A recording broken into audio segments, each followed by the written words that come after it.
नमस्कार मित्रों, गुरुसन क्लासेस के यूट्यूब चैनल पर आपका हार्दिक स्वागत है। आज हम राजस्थान इतिहास में एक महत्वपूर्ण टॉपिक राजस्थान की सभ्यताओं को लेकर डिस्कस करते हैं, जिसमें हम 4 महत्वपूर्ण सभ्यताओं के बारे में बात करेंगे, जिसमें अपनी कालीबंगा है, आहड़, गणेश्वर और बैराट। इन 4 सभ्यताओं को लेकर हम चर्चा करते हैं। इन सभ्यताओं का विकास किन किन स्थानों पर हुआ। कोई भी सभ्यता का विकास होता है उसके लिए हम देखेंगे एक नदी, और नदी के बाद में वहां का स्थान, उस सभ्यता के उपनाम और उस सभ्यता से जुड़े हुए अवशेषों के प्रमुख साक्ष्य जो मिले हैं उनसे संबंधित बातें। एक आएगा उस सभ्यता का उत्खनन किसने किया और उस सभ्यता की खोज किसने की। इन सब बातों को लेकर हम डिस्कस करेंगे और इसी प्रकार के इन चैप्टरों पर स्थान, नदी, खोज, उत्खनन और साक्ष्य को लेकर ही महत्वपूर्ण क्वेश्चन आते हैं अपने। तो हम एक एक सभ्यता को करते हैं। एक सभ्यता बेटा अपनी कालीबंगा सभ्यता है, पर्टिकुलर अपनी कालीबंगा।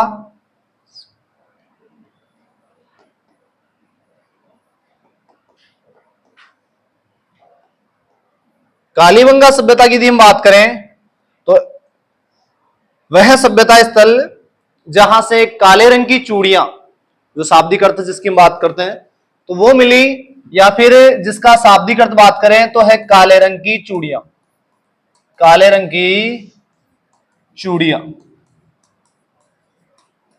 यह सभ्यता है।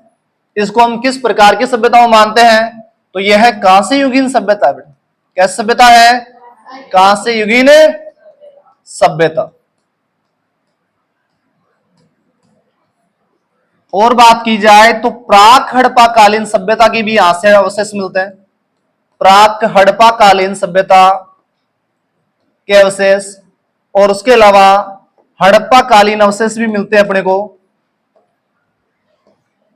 और बात करें हम इसके बारे में तो इस सभ्यता की सबसे पहले हम बात करते हैं खोज किसने की। तो देखो, जब हम खोज की बात करते हैं तो इस सभ्यता का सबसे पहले पता किसने लगाया तो वो थे बेटा एलपी टेसीटोरी। इन्होंने सभ्यता स्थल का पता लगाया, जबकि खोज करने वाले हैं 1951-52 में कौन बेटा? अमलानंद घोष। घोष, अमलानंद घोष द्वारा इसकी खोज की जाती है। इस सभ्यता स्थल में सबसे पहले जो खोजा गया, जिसकी हम बात करें, जिसे हम कालीबंगा कह सकते हैं और प्रथम कालीबंगा के नाम से जाना गया, वो स्थान है बेटा सौंथी। कौन सा स्थान है? सौंथी। और सौंथी जो स्थल है वो बीकानेर में। कहां पर है? बीकानेर में। सौंथी स्थल ये कहां पर है तो ये बीकानेर में। बीकानेर के इस स्थल की सर्वप्रथम खोज की गई, इसलिए इसको कहा जाता है प्रथम कालीबंगा। प्रथम कालीबंगा के नाम से किसको जानते हैं? सौंथी को। इसकी खोज करने वाले भी कौन थे? अमलानंद घोष। अमलानंद घोष, इनके द्वारा इसकी खोज की गई। और फिर इसके बाद में इन्होंने एक व्यापक विस्तृत उत्खनन किया जो अपना कालीबंगा है। कालीबंगा की खोज करने वाले अपने अमलानंद, उसके बाद में यहां उत्खनन करने वाले हैं उत्खनन बी लाल, जिसका पूरा नाम है ब्रजवासी लाल। और एक और बेटा कौन है? बीके थापर। बीके थापर, बालकृष्ण थापर। इनके द्वारा यहां पर उत्खनन कार्य करवाया गया। इस सभ्यता का विकास कौन सी नदी के किनारे हुआ? यदि हम नदी की बात करें तो नदी है घग्गर नदी। राजस्थान की अंतः प्रवाह की सबसे बड़ी नदियों में यह आती है। पूर्ण बहाव के आधार पर हम बात करेंगे तो कांतली है, जबकि बहाव के आधार पर सबसे बड़ी देखें तो घग्गर है। इसका उद्गम होता है अपने हिमाचल प्रदेश की कालका झील से और शिवालिक की पहाड़ी से निकलती है। राजस्थान के उत्तरी भाग में बहती है। नट नदी, मृत नदी इसको कहा जाता है। इसका जो प्रवाह है राजस्थान में उसको नाली बेसिन कहते हैं, और ये पाकिस्तान में फोर्ट अब्बास तक जाती है। पानी की आवक होने पर वहां इसे हकरा कहा जाता है। इसी को प्राचीन ऋग्वेदिक काल में से सरस्वती के नाम से जाना जाता था। आज उसका अवशेष यदि हम बात करें तो काजरी नामक जो संस्था है उसके द्वारा इसका उत्खनन कार्य, इसका जो अफवाह है उसको खोज की जा रही है। तो कौन सी नदी के किनारे विकसित होती है कालीबंगा? घग्गर नदी के किनारे। कौन से स्थान पर है यह सभ्यता स्थल? तो स्थान की बात करें तो हनुमानगढ़, हनुमानगढ़ जिले में स्थित है। शिवालिक की पहाड़ियों से एक नदी निकलती है जिसका नाम है घग्गर नदी, और ये नदी निकलती हुई राजस्थान में प्रवेश करती है हनुमानगढ़ जिले में। हनुमानगढ़ की भी बात करें तो टिब्बी नामक स्थान पर है, और इसी के किनारे आपकी सभ्यता है जिसका नाम है कालीबंगा। यहीं दूसरी एक और सभ्यता पढ़ेंगे हमें, पीलीबंगा। यहां एक दुर्ग बना हुआ था जिसका नाम था बटनेर दुर्ग, और आगे इसी नदी के किनारे आपके दो शहरों के नाम भी पढ़ेंगे हमें, अनूपगढ़ और सूरतगढ़। इस प्रकार से यह सभ्यता का विकास होता है। आगे हम साक्ष्य की बात करें, यहां से प्राप्त साक्ष्य क्या क्या अपने को यहां से मिलते हैं। तो देखो, विश्व में सर्वप्रथम यहां पर देखें तो सर्वोत्तम उच्च जल निकासी व्यवस्था है यहां की। सर्वोत्तम उच्च जल निकासी व्यवस्था, जल निकासी व्यवस्था। और बात करें हम यहां पर दोहरे जुते हुए खेत, जुते हुए खेत अर्थात दोहरी फसल के साक्ष्य, दोहरी फसल के साक्ष्य। दोहरी फसल कैसे? आड़ी और तिरछी एक ही खेत में ग्रिड प्रणाली पर या समकोण आधार पर फसलों का उत्पादन किया जाता है, दोहरी फसल कहते हैं। संयुक्त कृषि की हम बात करें तो उसमें पशुपालन साथ में आता है, लेकिन दोहरी की जब बात की जाती है तो उसमें दो ही फसलों को एक साथ बोया जाता है, उत्पादन किया जाता है। इसके अलावा विश्व में सर्वप्रथम, विश्व में सर्वप्रथम अपने को बेटा यहां से प्राप्त होते हैं क्या? भूकंप के साक्ष्य। किसके साक्ष्य? भूकंप के साक्ष्य यहां से प्राप्त होते हैं।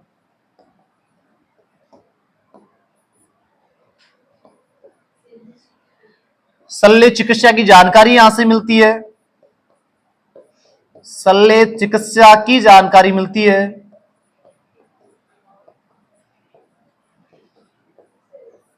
यहां से एक बच्चे की खोपड़ी मिली 6 छिद्रनुमा, उसको देखकर यह अनुमान लगाया जा सकता है कि यहाँ के लोग सर्जरी करते होंगे। कहने का मतलब है कि वो शल्य चिकित्सा उसकी की जाती थी, तो इसकी जानकारी भी कालीबंगा वासियों को थी।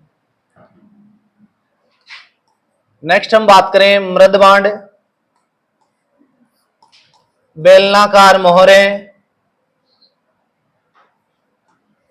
बेलनाकार मोहरे जिनका संबंध हम बात करें तो मेसोपोटामिया की सभ्यता से, मेसोपोटामिया सभ्यता से।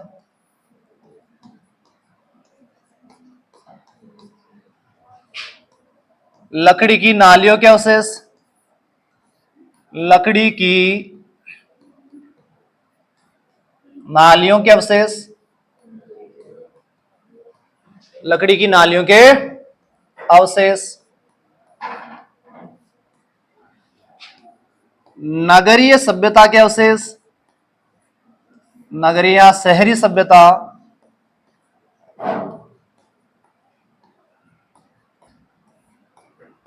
के साक्ष्य अपने को यहां से प्राप्त होते हैं। और बात करें तो यहां के पक्के मकान, पक्के मकान, स्नानागार, पक्के मकान, स्नानागार, अग्नि वेदिका, अग्नि वेदिका जिसकी हम बात करेंगे, हवन कुंड, हवन कुंड,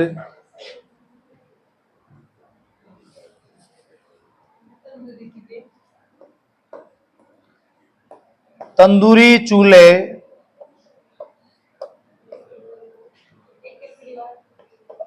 और संस्कृति की बात करें तो यहां पर एकल परिवार, इसके साथ अपने को यहां पर मिले बेटा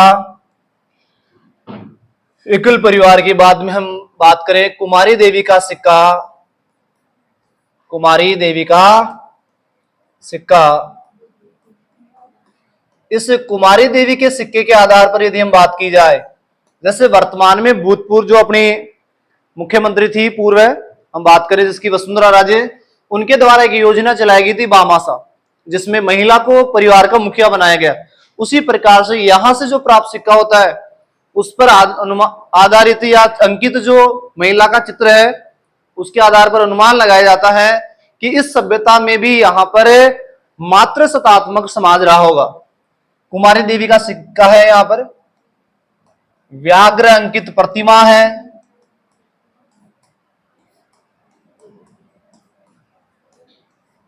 व्याघ्र अंकित प्रतिमा अपने को यहां से प्राप्त होती है। ऊंट एवं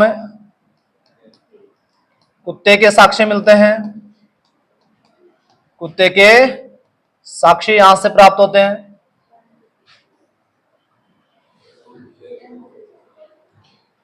यहां से जो प्राप्त अवशेष हुए हैं उनमें यहां जो मकान थे उनकी बात की जाए तो यहां के मकान मुख्य सड़क के की ओर ना खुलकर उसके विपरीत दिशा में खुलते थे।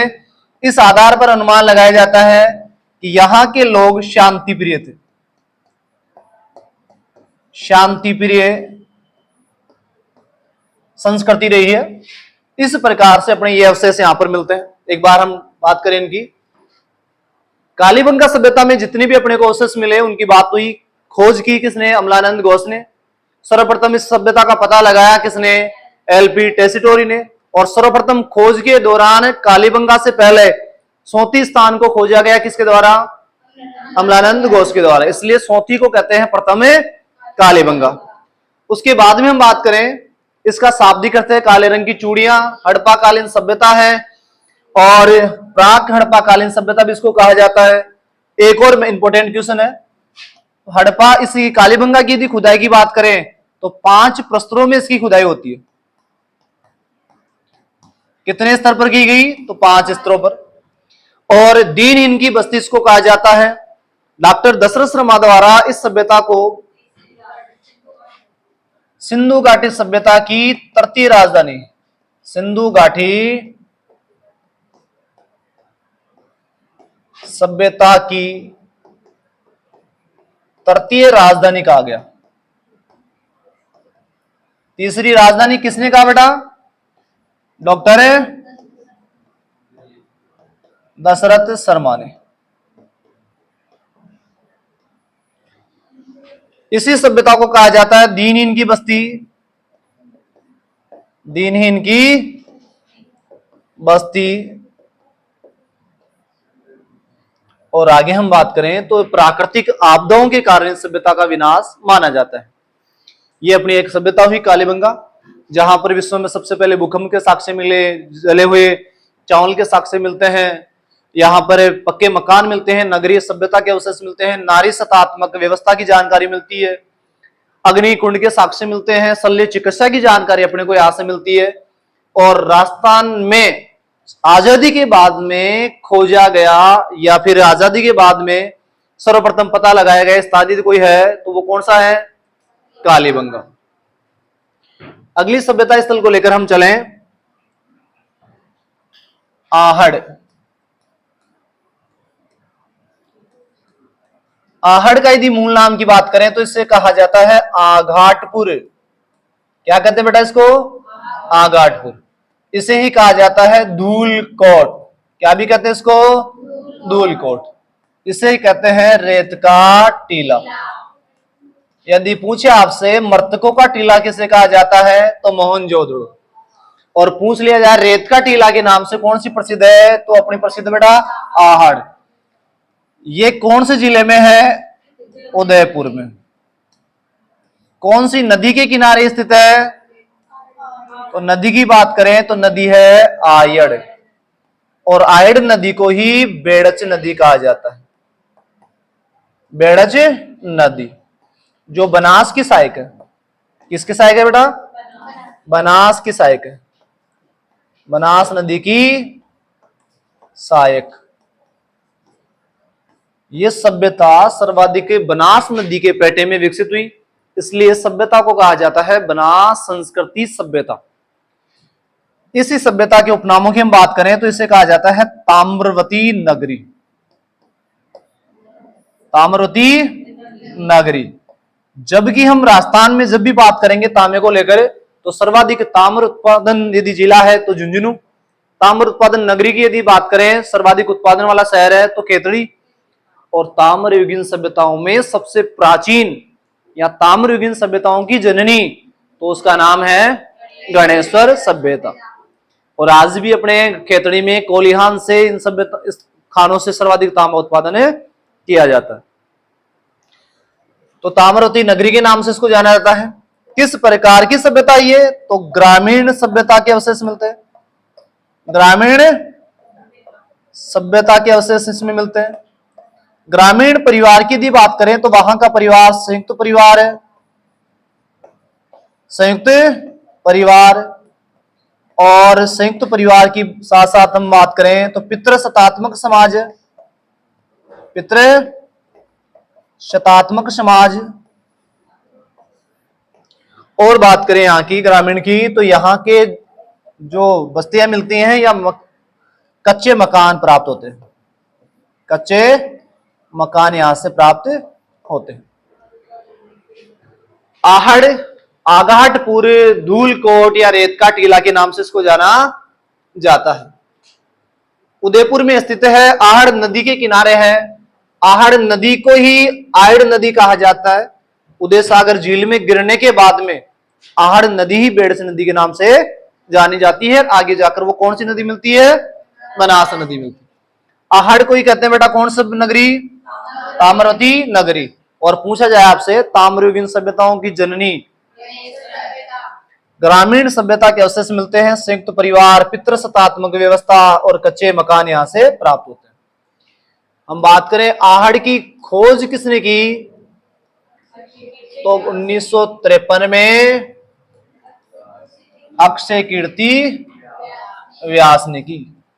काफी बार पूछा जाता है ये क्वेश्चन, अक्षय कीर्ति व्यास।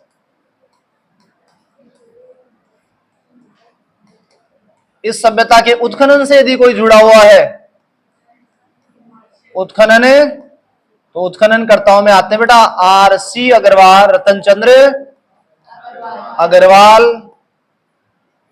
विजय कुमार।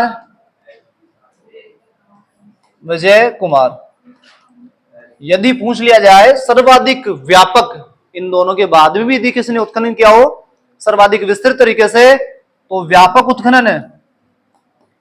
व्यापक उत्खनन, ये उत्खनन किसने किया? तो एच.डी. सांखलिया ने। एच.डी. सांखलिया पूना विश्वविद्यालय के प्रोफेसर है, पुरातत्व विभाग के हंसमुख धीरजलाल सांखलिया।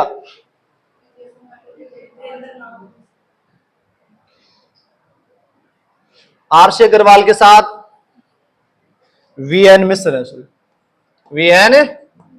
मिश्र। नेक्स्ट आगे हम बात करें यहां से प्राप्त साक्ष्य की। इस सभ्यता स्थल से क्या क्या अपने को साक्ष्य मिले? तो यहां से अपने को देखो, पहली चीज तो हमने बात कर ली है, कैसी सभ्यता है? ग्रामीण। ग्रामीण सभ्यता में जैसे परिवेश होगा इस प्रकार से, तो यहां से मृद भांड मिले हैं, मृद भांड, और उनका भी एक विशेष रंग है, तो लाल व काले रंग के, लाल व काले रंग के मृद भांड। बड़े अन्नागार मिले इन्हीं मृद भांडों में। अन्न को संरक्षण रखने के लिए बड़े बड़े अन्नगार बनाए जाते थे, जिन्हें कहा जाता है गौरे व कोठे, जिनमें अन्नों का यानी कि अपने अनाज का संरक्षण किया जाता था। आगे बात करें तो यहां से बनासियल बुल एक प्रतिमा मिली है, बनासियल बुल बैल के समान की प्रतिमा। 6 संयुक्त रूप से चूल्हे मिले हैं। इन 6 चूल्हों के आधार पर अनुमान लगाया जाता है कि परिवार कैसा होगा बेटा, संयुक्त परिवार। यहां के लोगों की यदि व्यवसाय की बात की जाए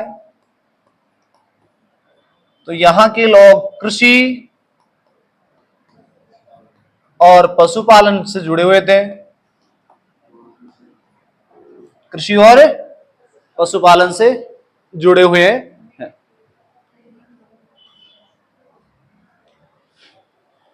बैनासील बुल की प्रतिमा अपने को यहां से मिलती है।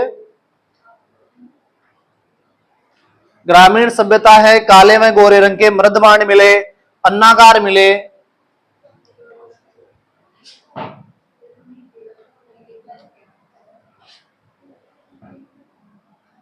नेक्स्ट आगे देखो, व्यवसाय हुआ कृषि और पशुपालन। इसके अलावा यहां जो आभूषण बनाए जाते थे मिट्टी या फिर पत्थर के, मनके वगैरह हैं, आभूषण है।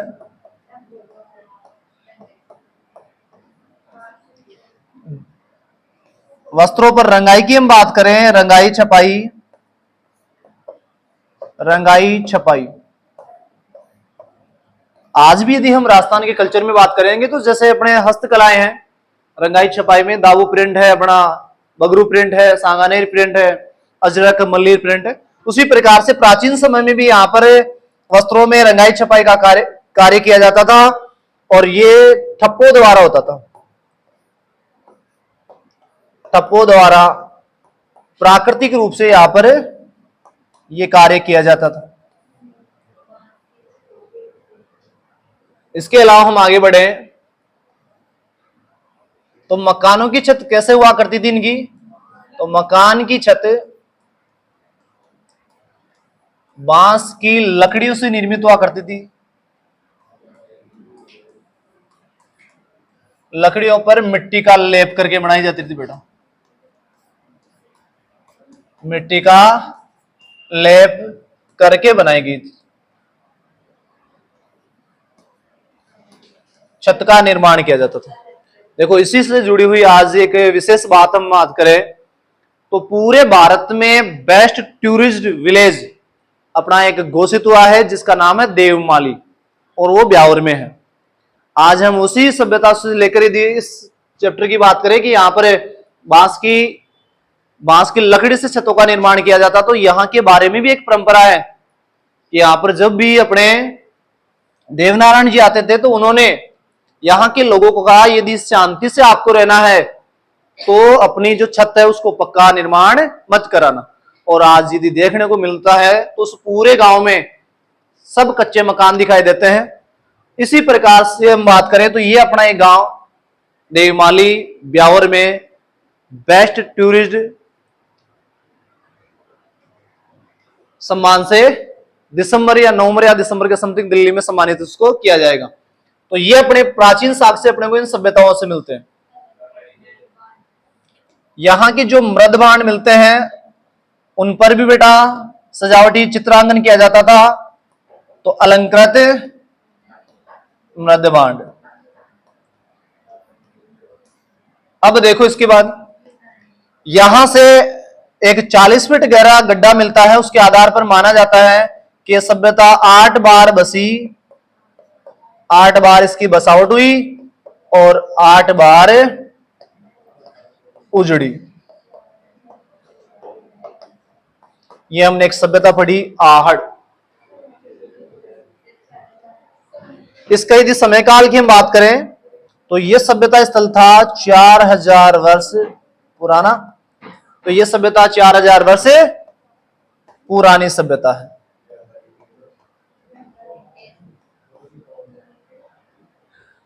नेक्स्ट आगे हम बात करते हैं गणेश्वर।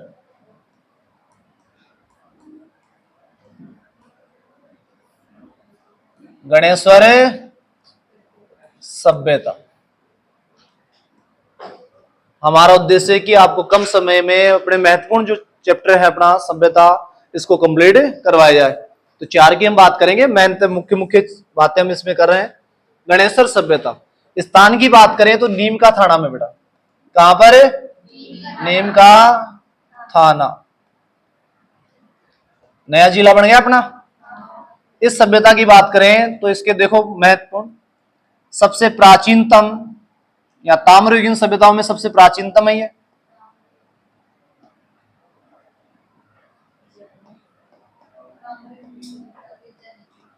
ताम्रयुगीन सभ्यताओं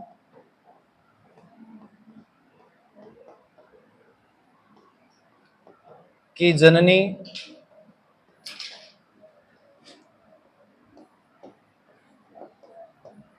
सबसे प्राचीनतम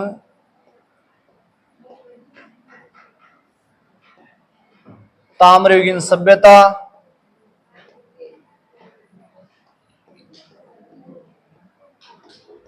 ताम्रयुगीन सभ्यता। इसकी बात करें स्थान की, स्थान अपना नीम का थाना हो गया, नया जिला जो बना है सिक्कर से हटकर। नदी की बात करें तो नदी है कांतली नदी, कांतली नदी। कांतली नदी की हम बात करें ज्योग्राफी के अकॉर्डिंग तो इसका उद्गम होता है खंडेला की पहाड़ियों से। इसी के किनारे विकसित हुई अपनी सबसे प्राचीन जो सभ्यता ताम्रयुगीन में आती है गणेश्वर सभ्यता। कहा जाता है या अनुमान लगा लिया जाता है इससे कि यहां से जो मछली पकड़ने का कांटा प्राप्त हुआ है, इसके आधार पर यह जो नदी थी नित्यवाही नदी थी। और यहां इस नदी की अफवाह की बात करें तो उससे कहते हैं बेटा तोरावाटी बेसिन, तोरावाटी बेसिन। खोज किसने की इस सभ्यता स्थल की? तो खोज 1972 में करने वाले थे आरसी अग्रवाल, आरसी अग्रवाल। और उत्खनन की बात की जाए, उत्खनन 1977 में विजय कुमार और आरसी अग्रवाल द्वारा।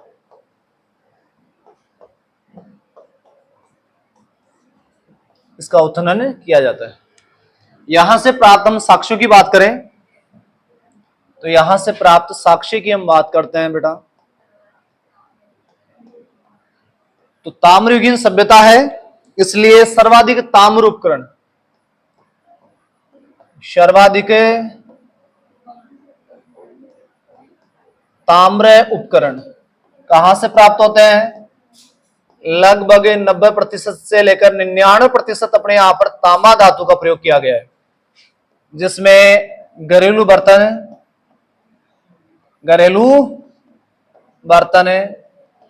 गिलास थाली वगैरह, गिलास थाली चम्मच। आगे हम बात करें बाणाग्र,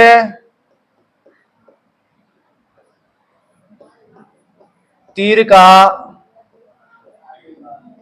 आगे का भाग,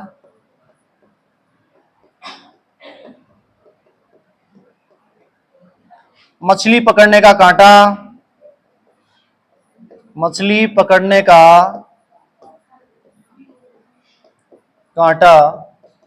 इस आधार पर अनुमान लगाया जाता है कि यहां के लोग शाकाहारी और मांसाहारी थे।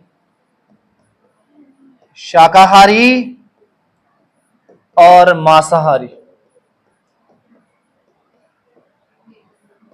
कहते हैं, अनुमान लगा लेते हैं इस आधार पर कि यह नदी नित्यवाही नदी थी और इसमें मछलियां पाई जाती थी।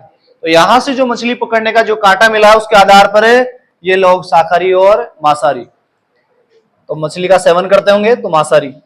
आगे हम बात करें नेक्स्ट, पत्थर के मकान के अवशेष, पत्थर के मकान के अवशेष, मकान के अवशेष यहां से प्राप्त होते हैं।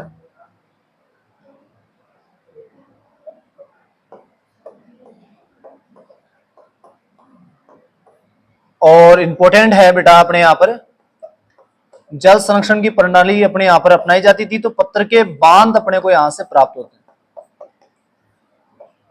पत्थर के बांध यहां से प्राप्त होते हैं।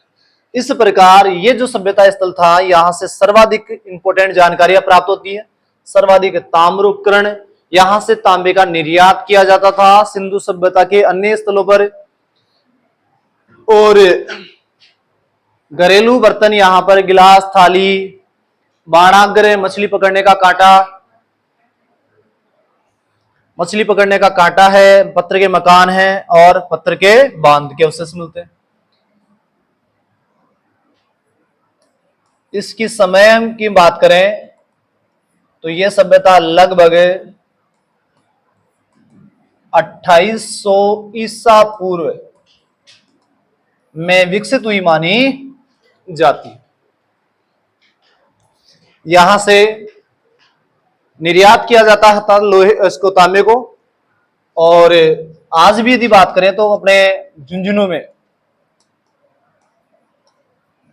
जो खेतड़ी स्थान है वो तांबे के लिए सर्वाधिक प्रसिद्ध। और खेतड़ी का भी यदि स्थान की बात के साथ एक खान की बात की जाए तो कोलिहान खान इंपोर्टेंट। नेक्स्ट बात करते हैं बेटा आगे एक और सभ्यता को लेकर, बैराट सभ्यता। कौन सभ्यता? बैराट सभ्यता। एक सभ्यता स्थल बैराट, वर्तमान में एक नया जिला बना कोटपुतली बैराट। प्राचीन काल में एक जनपद था मत्स्य जनपद। उस मत्स्य जनपद की राजधानी हुआ करता था बेटा विराटनगर। कभी पांडवों ने यहां पर अपना 1 वर्ष का अज्ञातवास बिताया था और उसी से जुड़ी हुई परंपरा के अनुसार एक नदी का नाम भी मिलता है बाणगंगा नदी, जिसे अर्जुन की गंगा कहा जाता है। बैराट सभ्यता स्थान की बात करें तो बैराट में है और वर्तमान इसका प्राचीन नाम देखें तो विराटनगर था। विराट नगर पहले ये जयपुर का अंग था, अब कोटपुतली का भाग है।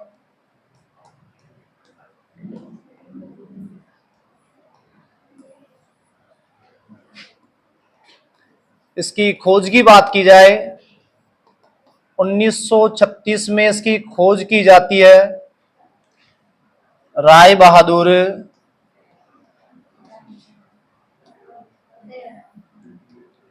दयाराम शाहानी द्वारा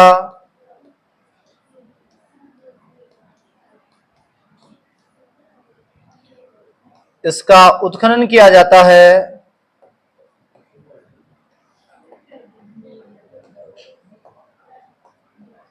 कैलाशनाथ दीक्षित और नील रतन बनर्जी द्वारा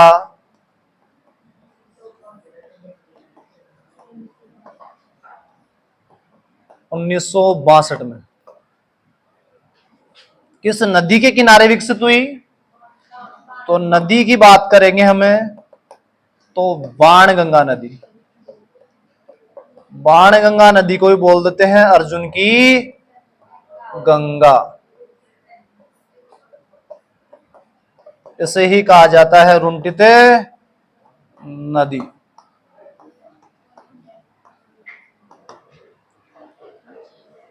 नेक्स्ट, यहां यदि बात करें एक इंपॉर्टेंट, तो यहां पर एक पहाड़ी है जिसका नाम है बीजक, बीजकी पहाड़ी। यहां से 1837 ईस्वी में कैप्टन ब्रड द्वारा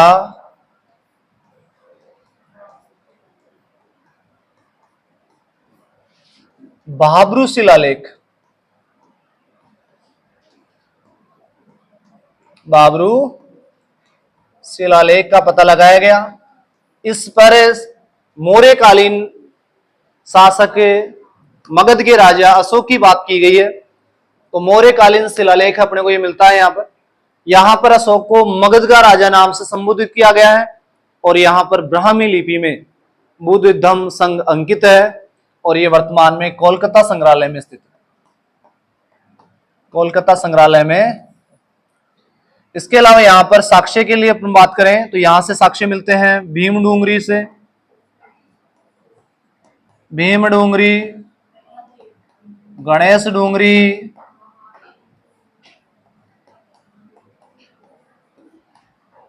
महादेव डूंगरी, महादेव डूंगरी। यहां से अपने को पाषाण कालीन अवशेष प्राप्त होते हैं।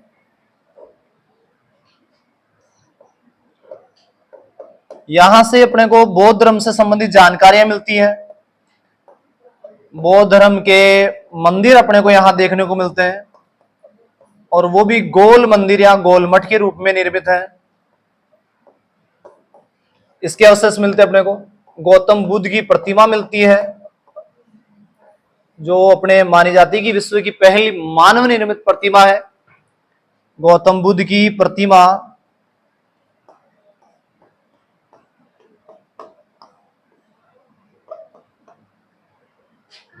नेक्स्ट हम बात करें यहां से मौर्यकालीन अवशेष, मौर्यकालीन अवशेष।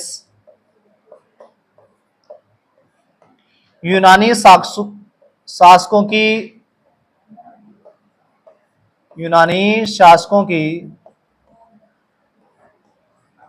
मुद्राएं अपने को यहां से प्राप्त होती हैं और उसमें विशेषकर मिनेंडर की मुद्रा अपने को यहां से मिलती है। ग्रीक मुद्राएं अपने को यहां से मिलती हैं। जयपुर के शासक राम सिंह के काल में यहां पर उत्खनन किया गया जिसमें स्वर्ण मंजूषा अपने को यहां से प्राप्त होता है। एक सूती कपड़े में अपने को यहां से मुद्राएं भी प्राप्त होती है। माना जाता है कि मुगल काल में यह स्थान मुगलों की टकसाल हुआ करता था। टकसाल वह स्थान जहां पर मुद्राओं का अंकन किया जाता था। तो उसकी स्थापना अकबर के समय हुई, जबकि ये जहांगीर और शाहजहां के समय भी रहा था। आगे इसके हम पतन की बात करें, सभ्यता का पतन कैसे हुआ, तो KUR कैनेडी द्वारा इसको माना जाता है। एक हूण शासक था मिहिर कुल,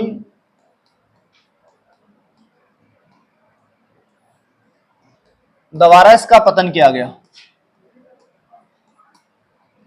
बाकी जो अन्य हैं वो प्राकृतिक आपदा मानते हैं।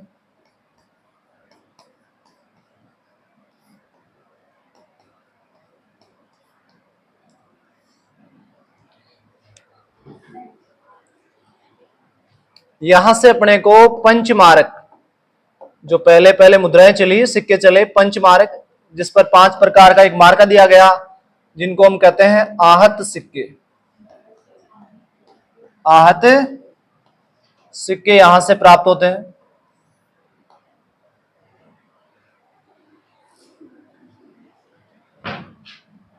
इस प्रकार से आज हमने देखा इन 4 महत्वपूर्ण सभ्यताओं को लेकर, कालीबंगा, बैराट, आहड़, गणेश्वर। इनका उत्खनन किसने किया, कहां से, किस नदी पर इनका विकास होता है, कौन कौन से स्थल हैं या फिर किस प्रकार के अवशेष यहां से प्राप्त होते हैं, सभी को लेकर हमने चर्चा की। आशा है ये सेशन आपको अच्छा लगा होगा, आपकी लक्ष्य प्राप्ति में सहायक रहेगा। सभी को बहुत बहुत शुभकामनाएं। धन्यवाद।